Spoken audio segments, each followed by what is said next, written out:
하나님 말씀 보도록 하겠습니다. 하나님 말씀 로마서 6장의 말씀을 봅니다. 신약성경 로마서 6장 1절에서 14절까지의 말씀 보겠습니다.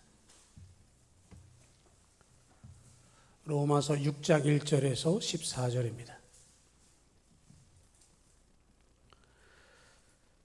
로마서 6장 1절로 14절입니다. 그런즉 우리가 무슨 말을 하리요? 은혜를 더하게 하려고 죄에 거하겠느냐? 그럴 수 없느니라.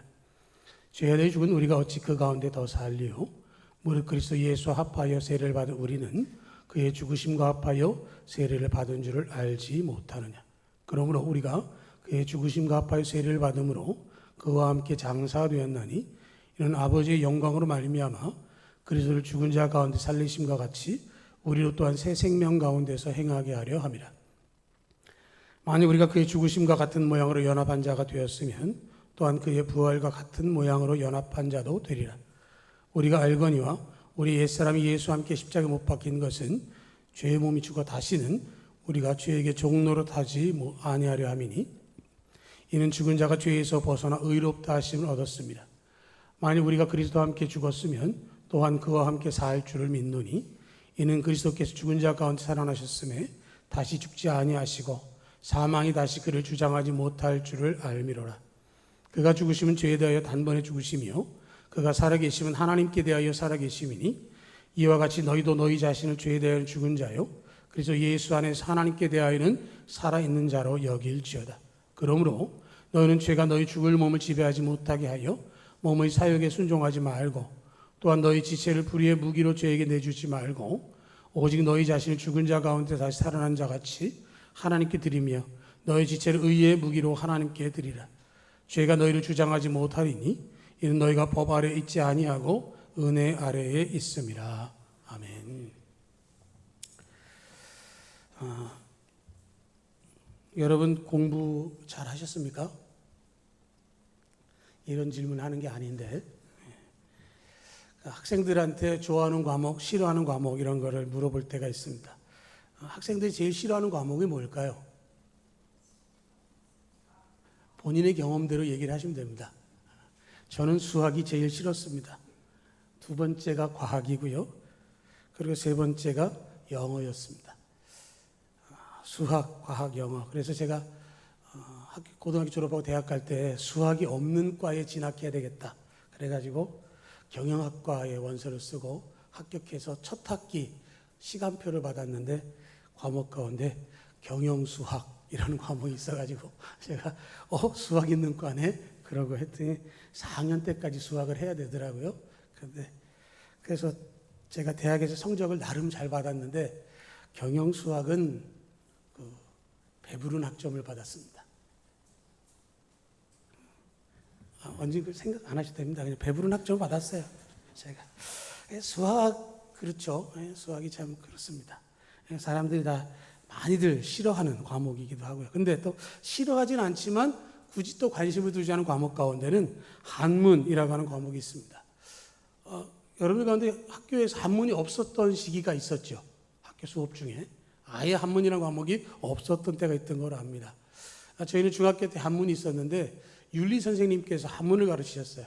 선생님이 부족해가지고 그때 윤리 선생님이 한문을 가르치시는데 수업 시간마다 들어오면 사자성어를 쓰시거나 혹은 한시를 쓰시면서 강의를 하셔가지고 참 대단하시다 그랬더니 나중에 보니까 고등학교 한문 교과서에 있는 사자성어와 한시를 가지고 강의를 하셨는데 그래도 그때는 정말 재밌고 좋았던 것 같습니다.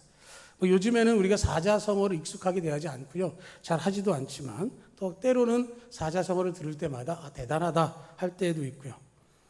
저희 신길교회 제가 모교회인데 거기 저보다 1년 후배 중에 서대인 목사님이라고 있습니다. 지금 광주에서 성산교회를 목회하고 있는데 강원도 속초 사람인데 이 사람이 서울대학교 종교학과를 수석으로 입학해서 수석으로 졸업했습니다. 그래서 서울대 종교학과 교수님들이 너 교수해야 된다. 그러고서 붙잡았는데 아니요, 저 하나님 부르셔서 목회해야 됩니다. 그래가지고 서울신대 대학원을 졸업하고 광주에서 목회하고 있습니다. 그런데 이 목사님이 책을 요 근래 하나 썼는데 책 제목이 뭐냐면 한문 공부와 함께하는 신학과 신앙 이야기라고 하는 책입니다. 52주제를 사자성어를 가지고 만든 교재입니다. 그래서 제가 받아서 읽었는데 생각보다 괜찮은데 문제는 자의적으로 만든 사자성어들도 있어서 좀 익숙하지 않은 발음들도 있긴 하더라고요. 그래도 그것을 통해서 좀 배울 수 있게 되고요. 때로는 신조어 같긴 하지만 거기서 깨달아지는 것이기 때문에 또 말씀과 비추어서 연결되어져서 좋은 교재가 되기도 한 것 같고요. 공부 얘기하고 한문 이야기 이런 것도 통해서 우리는 신앙 가운데도 사자성어를 많이 듣기도 하고요. 가장 많이 듣는 게 이신칭의라고 하는 사자성어입니다. 이 말이 뭔지 아시죠? 믿음으로 의롭다고 부름을 받습니다. 믿음으로 의롭다고 불려지는 이신칭의 혹은 이신득의 그래가지고 믿음으로 의를 얻는다라고 말씀을 하는 것이고요. 이 로마서의 말씀은 우리 사람들이 스스로는 누구도 의인이 될 수 없고 오직 예수 그리스도를 믿음으로 통해서 의인이 된다라고 하는 것을 가르쳐 줍니다. 로마서 1장 16절 말씀 한번 보시겠습니다. 로마서 1장 16절입니다. 우리 다 같이 읽겠습니다. 내가 복음을 부끄러워하지 아니하노니 이 복음은 모든 믿는 자에게 구원을 주시는 하나님의 능력이 됨이라. 이렇게 말씀을 하고 있습니다. 이 말씀은 하박국 2장 4절의 말씀을 인용한 그런 말씀이 되어지는데 이 말씀 가운데서 바로 오직 의인은 믿음으로 말미암아 살리라 하는 이신칭의의 은거를 삼아 주시는 말씀이기도 한 것이고요. 이 말씀을 통해서 로마서는 1장에서부터 11장까지 하나님께서 우리를 어떻게 보시고 우리가 하나님 앞에서 어떤 존재인지를 하나하나 풀어주고 있고요. 12장 이후로 16장까지는 그렇게 되어진 믿음을 가지고 있다고 한다면 믿는 사람이 어떻게 살아야 하는지를 설명해 주신 말씀이 로마서의 말씀이고요. 오늘 본문 6장을 통해서 우리에게 주시는 이 말씀, 특별히 5장부터 8장까지는 아주 절망적인 인간의 모습을 이야기하면서 어떻게 우리가 구원을 얻게 되었는지를 정리를 해주시는 그런 말씀, 로마서 8장을 통해서 우리가 구원의 은혜를 입었음을 설명해 주고 있는데요. 오늘 6장 1절에 그런즉이라고 시작을 합니다. 그런즉이라고 하는 말은 앞에 어떠한 이야기를 했으니까 그러기 때문에 라는 의미를 가지고 있는 것이죠. 여러분들이 성경을 읽을 때마다 이런 접속사들을 잘 보시면 앞에 이야기와 뒤에 이야기가 어떻게 연결되는지를 알 수 있는 겁니다. 5장 속에서 인간의 한계를 이야기합니다. 그래서 6장 1절에 다시 보면 그런즉 우리가 무슨 말을 하리요? 우리 할 말 없지 않냐? 이런 얘기를 지금 하는 거죠. 은혜를 더하게 하려고 죄에 거하겠느냐? 갈라디아서 5장에 보면 율법이 들어온 것은 범죄를 더하게 하려 함이라. 죄가 더한 것에 은혜가 더욱 넘쳤다라는 이야기를 하기도 하는데요. 이 말씀 가운데 생각되는 건 뭐냐면 우리 가운데에서는 하나님 안에서 은혜를 입지 아니하면 누구도 의로울 수 없다라고 하는 것을 이야기하는 것이고 율법이 들어온 것은 범죄를 더하게 하려 함이라. 이 말씀을 오해하게 되는 것은 뭐냐면 율법의 필요를 위해서 내가 죄를 져야 되는 게 아닌가라는 얘기를 하는 것은 오해라고 하는 것을 이야기하는 것이죠. 이 말씀은 율법의 두 가지 기능을 이야기하면서 그 한계를 지적하는 겁니다. 하는 뭐냐면 율법을 우리가 알아서 우리가 죄를 짓고 있음을 깨닫게 되어지는 것이다.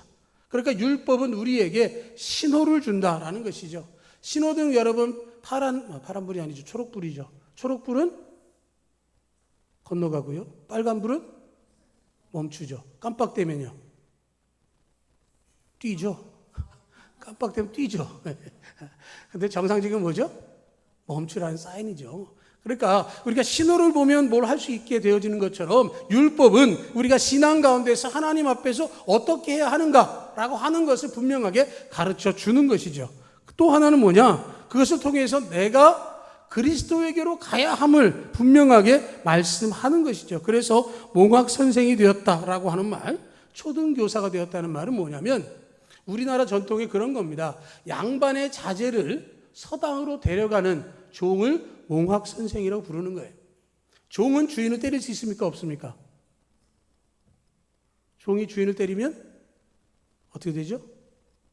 죽습니다. 그런데 몽학 선생으로 인정된 종은 그 주인의 아들을 때릴 수가 있어요. 어떤 기준으로? 서당에 가는 것 기준으로. 서당에 안 가려고 하면 회초리 될 수 있습니다. 그래서 서당에 가는 데까지만 하는 거예요. 그럼 서당에 들어가서 훈장으로부터 공부하는 것을 누가 합니까? 양반의 자제가 하는 거죠. 지금 율법이 뭐냐? 그리스도께로 우리를 인도하도록 신호를 주고 우리를 이끌어 가기는 하지만 그러나 우리의 죄 문제를 해결하지는 못하는 것이죠. 그 문제를 해결하기 위해서 예수님께서 우리를 위해 십자가 달려 죽으셨다라고 하는 거예요. 그러니까 그런즉이라고 하는 이 말은 뭐냐면 우리가 할 말이 없는데 그 말은 우리의 한계를 이야기하는 거예요. 은혜를 더하게 하려고 죄에 거하겠느냐 하는 말씀 때문에 은혜 받기 위해서 죄를 더 짓고 다니는 어처구니 없는 행동은 안 된다라고 하는 것이죠. 그래서 2절에서 뭐라고 얘기하면 그럴 수 없느니라. 죄에 대하여 죽은 우리가 어찌 그 가운데 더 살리요 라고 이야기하고 있고요. 10절에 보면 그가 죽으심은 죄에 대하여 단번에 죽으심이요 그가 살아계심은 하나님께 대하여 살아계심이니 라고 말씀을 하고 있습니다. 제가 이 말씀을 드릴 때마다 예를 들었던 그 말씀이죠. 하나님께서 우리를 내려다 보실 때 우리를 직접 보시면 우리 누구도 하나님 앞에서 온전히 살아남을 수 없습니다. 그런데 우리를 누굴 통해서 보십니까? 예수 그리스도를 통해서 보시기 때문에 우리가 죄가 없게 되어지는 것이죠. 죄의 모든 값을 예수님께서 치루어 주셨습니다. 그럼 우리가 하나님 바라볼 때 어떻습니까? 하나님은 심판의 하나님이 아니고 우리를 위해서 십자가에 죽어주신 예수 그리스도의 사랑의 하나님이 되시기 때문에 우리가 하나님께 나아갈 수 있게 되어지는 거예요. 그러니까 단번에 죽으신 그분을 통해서 우리가 하나님 앞에 살아있을 수 있게 되어졌다라고 하는 것이죠. 그래서 14절 말씀이 뭐라고 얘기를 하냐면 죄가 너희를 주장하지 못하리니 이는 너희가 법 아래에 있지 아니하고 은혜 아래에 있음이라.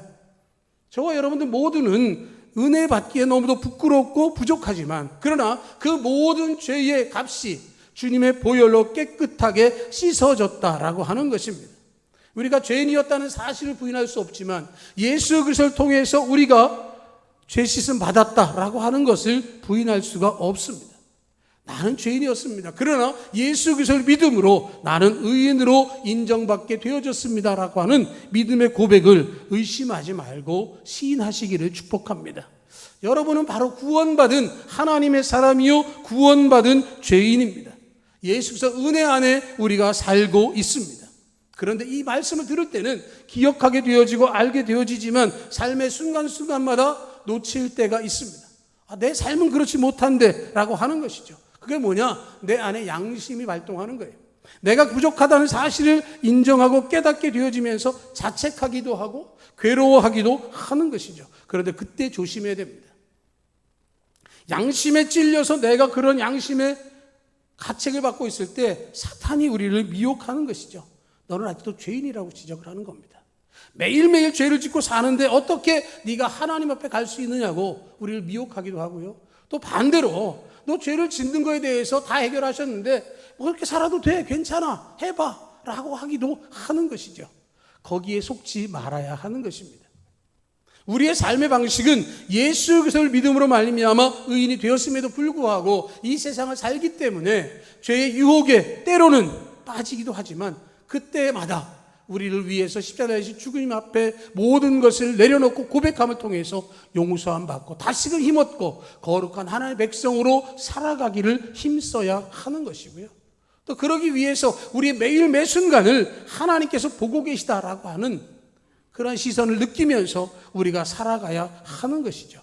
그래서 죄에 대해서 12절과 13절에 말하기를 죄가 너의 죽을 몸을 지배하지 못하게 하라 말씀하죠. 13절에는 너희 지체를 불의의 무기로 죄에게 내주지 말아라 하는 말씀을 하고 있는 것이죠.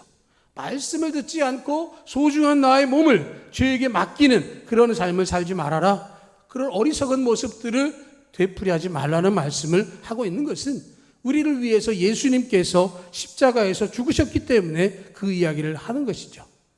데살로니가전서 5장 10절에 보면 예수께서 우리를 위하여 죽으사 우리로 하여금 깨어있든지 자든지 자기와 함께 살게 하려 하셨느니라. 예수님께서 우리와 동거동락하시겠다라고 말씀을 하는 거예요. 깨어있든지 자든지 살든지 죽든지 우리와 함께 하시겠다라는 말씀을 하고 있는 것이고, 그 역사하심은 2000여 년 전에 한 번 지신 십자가를 통해서 지금까지 주님 오실 그날까지 그 역사가 우리 가운데에 나타나는 것이고, 내가 그것을 통해서 예수님과 함께 살아가는 것이고, 나의 한계를 고백하면서 주님께서 나와 함께 하시기에 내가 살든지 죽든지 내가 주의 것이라고 고백을 하는 것이죠.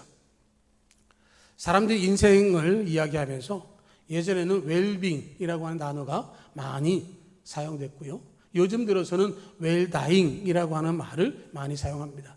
잘 살아야 된다라는 얘기도 했고요, 잘 죽어야 된다라는 얘기를 했는데, 요새는 또 인생이 또 평균 연령들이 계속 올라가니까 웰에이징이라고 하는 얘기도 합니다. 좀 사람답게 늙자, 이런 얘기를 하는 것이죠. 세상적인 가치로 볼 때는 다를 수 있지만 우리의 신앙의 관점으로 보면 예수 그리스도와 함께 사는 게 웰빙입니다. 예수 그리스도와 함께 나이 들어가는 게 웰에이징이고요, 예수 그리스도와 함께 죽는 것이 웰다잉이 되는 것입니다. 정말 그리스도 안에서 살고 죽고 함께 살아가는 것, 그것이 우리의 신앙이고 우리의 삶의 모형이 되어야 하는 것이죠.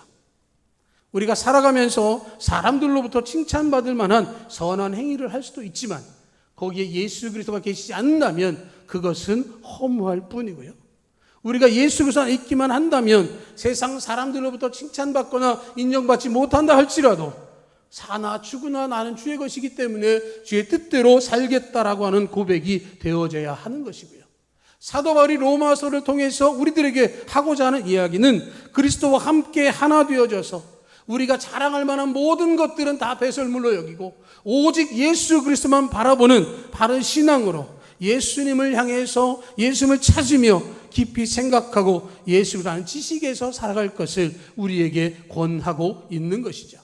사도 바울은요, 우리와 함께 그 말씀을 나누면서 자기 자신이 어떠한 존재였는지를 고백합니다. 그가 7장에서 고백하기를 오라 나는 곤고한 사람이로다. 이 사망의 몸에서 누가 나를 건져냈고, 자기 자신이 어떤 존재였는지를 분명하게 이야기하는 것입니다. 우리는 위인전을 읽으면 기가 죽어서 삶의 의욕이 떨어질 때가 많아요. 위인들을 보면 어떻습니까?